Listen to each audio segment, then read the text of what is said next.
ഒരു പഴമൊഴി നമ്മൾ കേട്ടിട്ടുണ്ട്. നാടോടുമ്പോൾ നടുവേ ഓടണം. അത് വേണോ?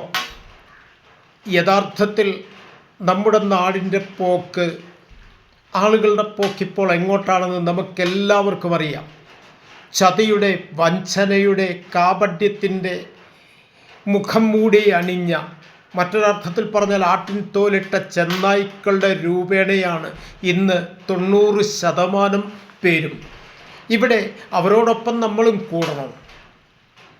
ഇവിടെ ഈ ലോകത്തിൻ്റെ നിലനിൽപ്പ് തന്നെ ശാന്തിയുടെ, സമാധാനത്തിൻ്റെ വക്താക്കളായി ഈ ധർമ്മം ആചരിച്ച് ജീവിക്കാൻ കഴിയുന്ന കുറേ പേരുടെയെങ്കിലും, കുറേ സനാതനധർമ്മ വിശ്വാസികളുടെ, ഈശ്വരവിശ്വാസികളുടെ ഒക്കെ പ്രാർത്ഥനയുടെ, അവരുടെ ജീവിതക്രമത്തിൻ്റെ ഫലമായിട്ടല്ലേ ഈ ലോകം തന്നെ ഇങ്ങനെ നിലനിൽക്കുന്നത്.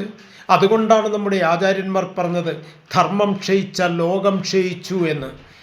ധർമ്മം നശിച്ചാൽ ലോകം നശിച്ചു, സംശയിക്കേണ്ട. അതുകൊണ്ട് നാടോടുമ്പോൾ നടുവേ ഓടരുത്. ഇത് നമ്മുടെ ജീവിതത്തിൽ അറിഞ്ഞിരിക്കേണ്ടതാണ്.